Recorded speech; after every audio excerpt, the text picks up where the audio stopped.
በስመ አብ ወወልድ ወመንፈስ ቅዱስ በስመ አብ ወወልድ ወመንፈስ ቅዱስ በቤቴ በቅድስት ድንግል ማርያም ስም ወይኔ እናቴ ድንግል ማርያም በሊብናን በባህሬን በሳዑዲ የምትኖር በመላው የአረብ ሀገራት የምትኖሩ ኢትዮጵያውያን በሙሉ በአሁኑ ወቅት በቀጠናው ካለው ኢትዮጵያውያን አሁንም ተጠንቀቁ። አሁንም የማስጠንቀቂያ መልእክቶች በውጭ ጉዳይ ሚኒስቴር በኩል እየተላለፉላችሁ ይገኛሉ። በአረብ ሀገራት እንዲሁም ደግሞ ጥቃት እየተሰነዘረ በሚገኝባቸው በየትኛውም አካባቢዎች ላይ የምትገኙ ወደራን ፈጣሪዎች ጉዲና የምፈራው ጦርነት ለኔ መጣ አልቀረልኝም። ወይኔ አላህ ያደራህ። በዚህ ሰዓት ሰበር ዜና ተሰምቷል። በተለይ ውጭ ያላችሁ ኢትዮጵያውያን ይህንን ዜና ሼር ተደራረጉ። ኢራን ቀጠናውን እያንቀጠቀጠች ነው የምትገኘው። በኩዌት ዓለም አቀፍ አውሮፕላን ማረፊያ ላይ ጥቃት ተፈጽሟል። የኩዌት ሲቪል አቪዬሽን ባለስልጣን የደረሰውን የድሮን ጥቃት ማረጋገጡን አስታውቋል። የባለስልጣኑ ኦፊሻላዊ ቃል አቀባይ አቶ አብደላ አራጂ ባወጡት መግለጫ ድሮኑ ያነጣጠረው በኩዌት ዓለም አቀፍ አውሮፕላን ማረፊያ ላይ ነው። በጥቃቱ በርካታ የጽዳትና የደህንነት ሰራተኞች ላይ ቀላል የአካል ጉዳት ደርሷል። በዋናው ተሳፋሪዎች ማረፊያ ህንጻ ቲዋን ላይ መጠነኛ የንብረት ውድመት ተመዝግቧል ተብሏል። ኢትዮጵያኖች ጥንቃቄ አድርጉ። ይሄ ነገር በጣም ተባብሶ ቀጥሏልና ከቤትም አትውጡ ምናምን የተባለ ነው እና ጥንቃቄ አድርጉ። እሺ ወንድሜ እንዴት ዋልክ? ሰላም ነው ወይ? ሰላም ነው። እንዴት ነው? ብዙ ጊዜ እዚህ ግቢ ውስጥ ነው የምትውለው? እዚህ ነው። ምንድን ነው የምትሰራው? ሐውልት ነው የምሰራው። ምን ይመስላል ግን ድባቡ አሁን በየቀኑ እዚህ ስታሳልፍ ምንድነው ከሌላ ቦታ የተለየ ስሜት ያለው ምንድነው? ስሜቱ ምንድነው?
ድንግል ማርያም ድረሽልኝ እናቴን ሳላያት እንዳልሞት። ይህ የጭንቀት ድምፅ በመካከለኛው ምስራቅ የጦርነት እሳት ውስጥ የተከበበችውና በኳታር የምትገኝ አንዲት ኢትዮጵያዊ ስደተኛ እህታችን የጭንቀት ድምፅ ነው። በሚሳኤል ጩኸትና በባሩድ ጭስ በታፈነው የኳታር ሰማይ ስር ሆና አይኖቿ ወደ ኢትዮጵያ፣ ልቧ ደግሞ ወደ እናቷ ናፍቆት ይሮጣል። እናቴን ሳላያት እንዳልሞት የሚለው ይህ አጭር ነገር ግን መራራ ቃል የበርካታ ኢትዮጵያውያን ስደተኞች ወቅታዊ ስቃይን ይወክላል። የሀገሬ ልጆች በያላችሁበት ፈጣሪ ይጠብቃችሁ። አደራን ፈጣሪ ሆይ እኔ ጉዴ ነው። የምፈራው ጦርነት ለኔ መጣ አልቀረልኝም። ወይኔ አላህ ያደራህን ያ ረቢ ያደራህን ያ ረቢ ለልጆቼ ስትል ያ ረቢ يا ربي لجوجي سنة يا رب يا دران يا دران يا رب يا دران يا الله ربي فتاري هوي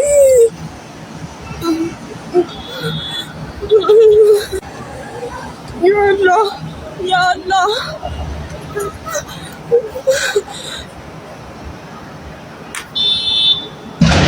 يا ربي ويني قدرتي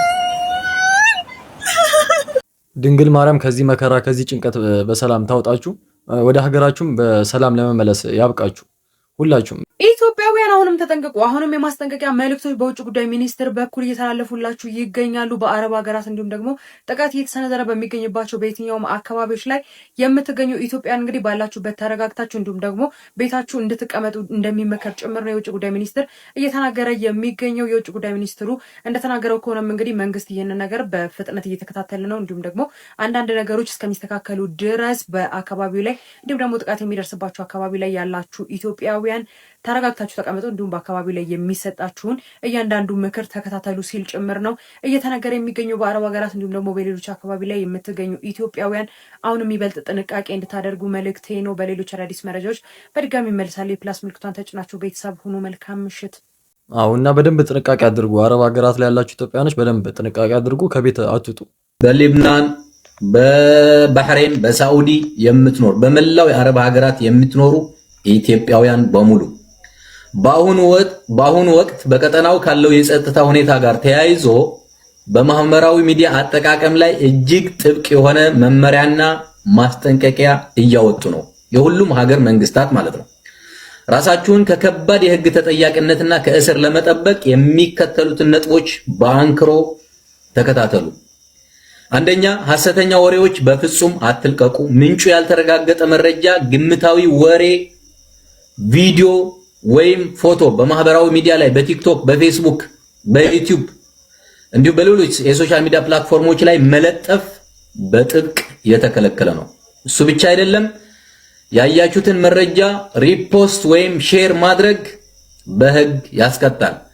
መረጃውን የፈጠራችሁት እናንተ ባትሆኑም እንኳን ምንጩ ያልታወቀን ወሬ ወይም ቪዲዮ በገጻችሁ ላይ መልሳችሁ ካጋራችሁ ወይም ሪፖስት ካደረጋችሁ እንደ ወንጀለኛ ተቆጥራችሁ በህግ ትጠየቃላችሁ።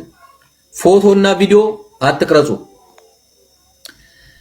በማንኛውም የድንገተኛ አደጋ ወይም የጸጥታ እንቅስቃሴ ባለበት ቦታ ላይ ተገኝቶ ፎቶ ማንሳት ወይም መቅረጽ ፍጹም የተከለከለ ነው። መረጃን ከመንግስት ብቻ ስሙ። ማንኛውም ወቅታዊ መረጃ ከምትኖሩበት ሀገር መንግስት ኦፊሻላዊ የዜና ምንጮች ብቻ ተከታተሉ። በኋላ አላወቅኩም ነበር ወይም ሰው ሲለቀው አይቼ ነው የሚል ምክንያት በህግ ፊት ተቀባይነት የለውም። መረጃ ማጋራት ኃላፊነት ነው። ያልተረጋገጠ ወሬ ማሰራጨት ግን በሁሉም የአረብ ሀገራት ህግ ከባድ ወንጀል ነው። ይሄንን ልላችሁ ነው የመጣሁት። እህት ወንድሞቼ ራሳችሁን ጠብቁ። ፈጣሪ ከእናንተ ጋር ይሁን። ስለተከታተላችሁኝ አመሰግናለሁ። አረብ ሀገራት የምትገኙ ይሄን ቪዲዮ የምትከታተሉ ኢትዮጵያውያኖች ይሄን ቪዲዮ ሼር ተደራረጉ እና ይሄን መልእክት አዳርሱት ለሁሉም። እናም ጥንቃቄም አድርጉ። የኛ ልጆች ጥብቅ መረጃ ነው። አሁን ባለው እንትን ብላችሁ እንዲያትናገሩሽ እናንተ ዝም ብላችሁ ስራችን ነው እኛ የሚያዋጣን አላህ ሰላም ያርገን። ሁሉንም እንትን ብሎ እንትን ማለት የለም። እኛ ከሀገር እንዴት እንዲወጣን እናቀዋልና ስለንተኑ እንትን እሱ ያቃል ብቻ እናንተ ዝም ብላችሁ ዱአ አድርጉ ስራችሁን ስሩ ላይቭ ላይም ሆነ ቪዲዮ እየሰራችሁ እንትን ብሎ እንትን አርጎ በእንትና እንትን ሆነ የሚለውን ነገር እንትኑን ትታችሁ ስራችሁን ስሩ ለማለት ነው። ወሰላሙ አለይኩም ወራህመቱላሂ ወበረካቱ። በያላችሁበት ሰላም ያርጋችሁ። አላህ ሐሳባችሁ ሞልቶላችሁ ሐሳባችን ሞልቶልን ለሀገራችንም እንበቃ ያርገን። ዱንያ አኺራችን አላህ ያሳምረው ይሁን። ፈጣሪ ጠብቃችሁ ለሀገራችሁም በሰላም ለመምጣት ያብቃችሁ።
አካባቢ እንትን ደረሰ ድምጽ አትሆንም 3 ቀን እንጮሃለን 4 ቀን ረስተን ተጨማሪ ሞት ለተከታይ ቀናት እናውጃለን ራሳችን ሁሉም ነገር የአንድ እጅ ጭብጨባ ብቻ ሆኖ ቀረ መሪና ተመሪ እዚህ ጉዳይ ላይ መፈለግ ማለት ችግሩን ማስቀጠል ሁሉም ሰው የገባውንና የጨከነበትን ነገር እያሳየ ያንጸባረቀ መሄድ መቻል አለበት በዛ ሲገሉን በዚህ እናደንቃለን በዛ ሲያጠፉን እኛ በዚህ እናጨበጭባለን እንዴት ሆኖ ነው ታዲያ ለውጥ ሊመጣ የሚችል እያንዳንዳችንን እንድንጠይቅ ብቻ ነው የፈለኩት ሞታችንን በቃ የምንለው እኛው ራሳችን ይሄንን ማመን ነው የሚጠበቀው እውነቱን ነው መቼ ነው በቃ የምንለው ይኸው ትናንትና 21 ሰው ነበር የተባለው አርሲ ላይ ዛሬም 7 ሰው ተጨምሯልና እውነቱን ነው መቼ ነው በቃ የምንለው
አርሲ ጥቃት በየቀኑ የው ጥቃት አለ በቃ አርሲ ላይና በዚህ ጉዳይ ዝም ልንል አይገባም።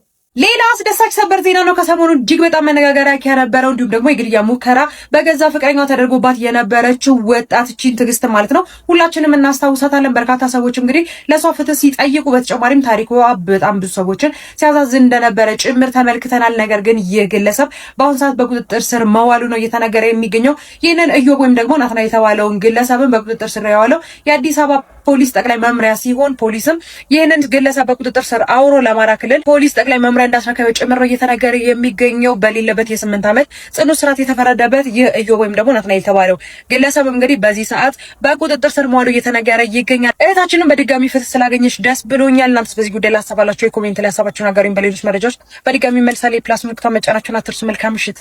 እስቲ ሐሳባችሁን ኮሜንት ላይ አስቀምጡ። ፋሚሊ የዛሬ ቪዲዮአችን የኔ መስል ነበር። እንደሰማችሁት ነው በአረብ ሀገራት የምትገኙ ኢትዮጵያውያኖች ጥንቃቄ አድርጉ እየተባለ ነው። በቀጣይ ቪዲዮ እስከማገኛችሁ ሁላችሁም በያላችሁበት ሰላማችሁ ይብዛ። ይመቻችሁ።